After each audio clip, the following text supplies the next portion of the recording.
वाराणसी के काशी हिंदू विश्वविद्यालय के प्राचीन भारतीय इतिहास, संस्कृति एवं पुरातत्व विभाग द्वारा एक विशेष शैक्षणिक एवं सांस्कृतिक आयोजन का शुभारंभ किया जा रहा है। यह आयोजन स्वर्गीय प्रोफेसर A.K. नारायण की 100वीं जन्म शताब्दी के उपलक्ष्य में आयोजित किया जा रहा है, जो भारतीय इतिहास एवं पुरातत्व के क्षेत्र में उनके अमूल्य योगदान को समर्पित है। इस अवसर पर प्राचीन भारतीय सिक्कों पर आधारित 7 दिवसीय कार्यशाला का आयोजन किया जा रहा है, जिसमें विद्यार्थियों, शोधार्थियों एवं विषय विशेषज्ञों को प्राचीन भारत की आर्थिक, संस्कृति एवं राजनीतिक रचना को समझने का अवसर प्राप्त होगा। कार्यशाला के दौरान विभिन्न कालखंडों के सिक्कों के अध्ययन, उनकी संरचना, प्रतीकों एवं ऐतिहासिक महत्व पर विस्तृत चर्चा की जाएगी। वाराणसी से धनेश्वर साहनी की रिपोर्ट। ठीक है, इसके बारे में मैं बाद में बात करूँ। ऑफिशियली नहीं बनाए गए फोर्जर्स जो होते थे, जालसाजी का काम करते थे, आकाश थे, वो सबसे आसान तरीका भी था फोर्जरी करने का। मैं करूँगा और मैं कुछ वो भी आपको एक्सप्लेन करूँगा सेकेंड हाफ में, जब क्लासरूम में आएंगे। कि ये फला सिक्का वो चलता था, जो सिक्का टेक्निक बनाया, जिस टेक्निक से वो बनाया जाता है। मैं doctor Devi Singh, assistant curator Bharat कला भवन। इस आज का जो सेमिनार वर्कशॉप हो रहा है, ये 7 दिवसीय वर्कशॉप है। प्राचीन भारतीय सिक्कों की तकनीक, बनाने के मेथड, उनके ऊपर जो ब्राह्मी स्क्रिप्ट के लिखे हुए जानकारियां हैं, इस सब के बारे में डिटेल रूप से बताने के लिए है छात्रों में। और दूसरी बात यह है कि छात्रों में नुस्मैटिक विषय के प्रति रुचि कैसे जगाई जाए, क्योंकि ये बहुत ही कम विश्वविद्यालय में पढ़ाया जाता है। और क्वाइन कैसे बनते हैं, प्राचीन काल में उनके क्या मेथड थे, क्वाइन का एक स्टैंडर्ड पैमाना क्या होता था, इस सब के बारे में डिटेल्स इस 7 दिवसीय कार्यशाला में चर्चा की जाएगी। और इसके जो मुख्य वक्ता हैं वो IRNS इंजीनियरिंग नासिक के डायरेक्टर श्री अमृतेश्वर झा जी और हिंदुजा फाउंडेशन से श्री मनीष वर्मा जी, ये दोनों लोग इन 7 दिवसीय कार्यशाला में प्राचीन भारतीय सिक्कों की तकनीक, कला, इसके बनाने के प्रक्रियाओं के बारे में चर्चा करेंगे। इस 7 दिवसीय कार्यशाला में प्रथम सत्र में व्याख्यान होगा और इसके द्वितीय सत्र में प्रायोगिक चर्चाएं होंगी।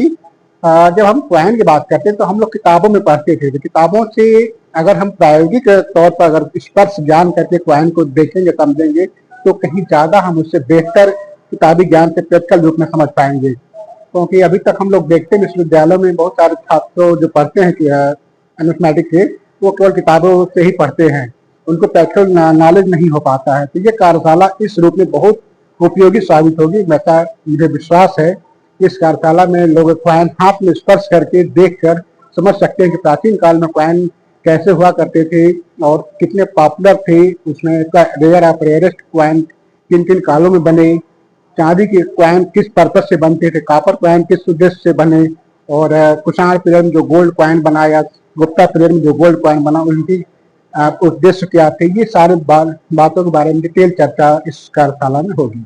सर, बात की है भारतीय इतिहास में तमाम खुदाई में सिक्के मिले, उसका इतिहास भी रहा है कि तमाम सिक्के जो मिले उसमें कुछ रह सकते हैं, तो उसमें क्या करते हैं? आप जो खननों की बात कर रहे हैं, तो खनन में मैं उदाहरण के तौर पर दूंगा राजघाट वाराणसी जनपद एक बहुत पूर्ण हिस्टोरिकल साइट रही है, जिसको प्रोफेसर A.K. नारायण और TN राय ने खोजा था।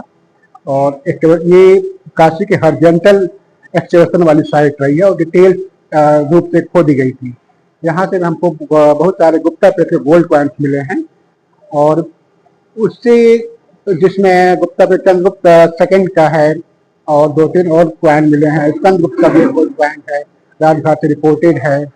तो खनन से बहुत ज्यादा जो क्वाइन मिलते हैं, वो उससे हमें ये पता चलता है कि ये साइट कितनी रिच रही होगी, मतलब कितनी समृद्धशाली एक बसावट रही होगी आबादी का उस पीरियड में, गुप्ता पीरियड में। हालांकि बहुत प्राचीन काल तक जाती है साइट, ये ऐसा अनुमान लगाया जाता है कि 8 शताब्दी ईसा पूर्व से साइट तक कुछ जाती है, और ये गुप्ता पीरियड तक के बहुत सारे वहाँ पे क्वाइन, टेराकोटा स्कल्पचर, बहुत सारे ऑब्जेक्ट वहाँ पे मिले हैं। भारतीय इतिहास में सर बात की जाए, तमाम राजाओं महाराजाओं द्वारा सोने के सिक्के, चांदी के सिक्के और तांबे के सिक्कों के एक बात और आपको बताना चाहूंगा, भारतीय इतिहास कुछ ऐसे कालखंड रहे हैं जिनके बारे में हमें अभिलेखों से तो पता चलता है, लेकिन कुछ ऐसे राजा रहे जिनके बारे में न अभिलेख से जानकारी मिलती, न किसी साहित्यिक प्रमाण से मिलती है।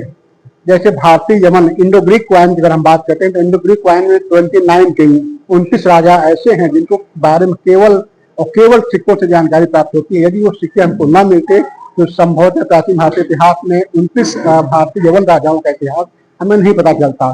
तो इस दृष्टिकोण से पुरातात्विक प्रमाणों में सिक्के बहुत ही महत्वपूर्ण हो जाते हैं। कुछ कालखंड ऐसे भी रहे हैं जहाँ सिक्के अगर न मिले तो ये माना जाता है कि वो राजा आर्थिक रूप से समृद्धशाली या शक्तिशाली नहीं रहा, या उसमें आर्थिक स्थिति कमजोर रही होगी। जैसे उदाहरण के तौर पर अर्ली मेडोल का पीरियड हम लेते हैं पूर्व मध्यकाल का, तो उस कालखंड में बहुत सारे राजाओं ने क्वाइन को दोबारा रिस्ट्रक्ट किया, पुनर्तंकित किया। ये माना जाता है कि वो कालखंड इस्लामिक आक्रमण का दौर था और जो शासन कर रहे थे हिंदू राजा वो उसमें सक्षम नहीं थे, तो उन्होंने नई तरीके से क्वाइन को इश्यू करें और जारी करें